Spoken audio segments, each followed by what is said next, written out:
Hello there, quick video about the website. Just wanted to show you some of the things in there. So you're going to get a link to this document. Read this document and then follow the link right here. So I'll click on that. You would have to log in the first time. It's gonna remember me, so it's already automatically logged in. When you get here, there's some things on here that are mostly not going to be that necessary for a student in grade 4. If they ever want to try to play around by creating their own comic, they can use this Pixton. We may use it in class for an activity at some point. This is an online encyclopedia.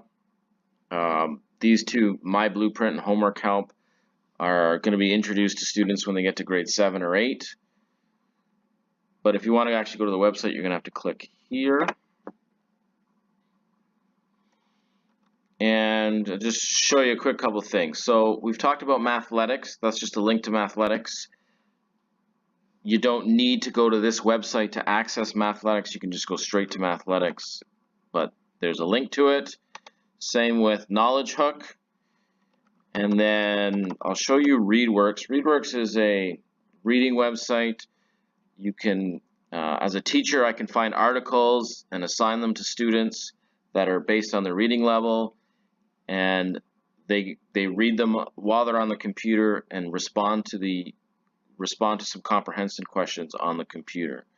So if you ever want extra practice on reading and reading comprehension, your child can click on that, hit student login, and then they would hit login with Google, and if they're already logged into Google, it'll just automatically remember their name. If they're not logged into Google, then they would use the same password that they use to log in to all the computers. So find an article to read. You read it, and then you can answer questions. That's ReadWorks. Something we will use in class from time to time. Here's a link to your student's Google account. So if your child clicks on this, you can follow the instructions to link their Google account to their D2L website. The Grade 4 Learning Carousel has activities that are related to what we're learning in the curriculum. They have the main subjects: language, math, science and technology, social studies, and French. So let's look at science for a second.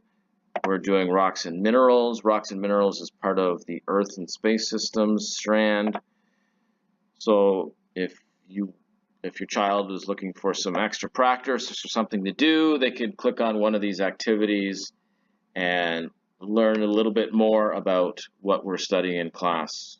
That's directly related to the curriculum. I'll close that. You see that my classroom tweets are showing up on the website.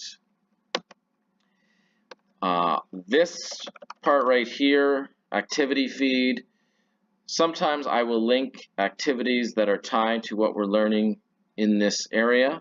So again, we're learning about rocks and science, so there's an activity on sedimentary rocks. Empower. Empower is a game-based activity for students. It's like a video game, and it's full of a bunch of learning activities. The students don't have their account set up yet for that. We'll probably do that at some point. It's created by TVO in Ontario here, and so it's something that it's educational and fun. So that is Empower. And then finally, I want to talk about this. Hopefully, I'll be using this a lot this year. I haven't used it before. This is an opportunity for students to take a picture or insert a digital copy of something that they've done in class. And there's even an opportunity for them to record their voice talking about it. So it's all about documenting their learning and accessing, and for parents to access some student work. So that is where hopefully students' work will show up. We'll try to put 10 to 15 pieces of learning in there for each student. And the cool thing about this too is if they do this every year, they're going to have one of these for each year, and you can go back and look at work they've done in previous years. So I'm hoping that if you start checking this once a month, you can see some of your child's work in there, and even get your child to say, "Hey, Mom, hey, Dad, check my portfolio. I've got something really cool I did in there." And that's the idea behind Portfolio. So the main purpose of this website is to just provide some learning activities for students. It's not something that students or parents need to be on a daily basis. And the second purpose is hopefully to have some student work available for parents to look at.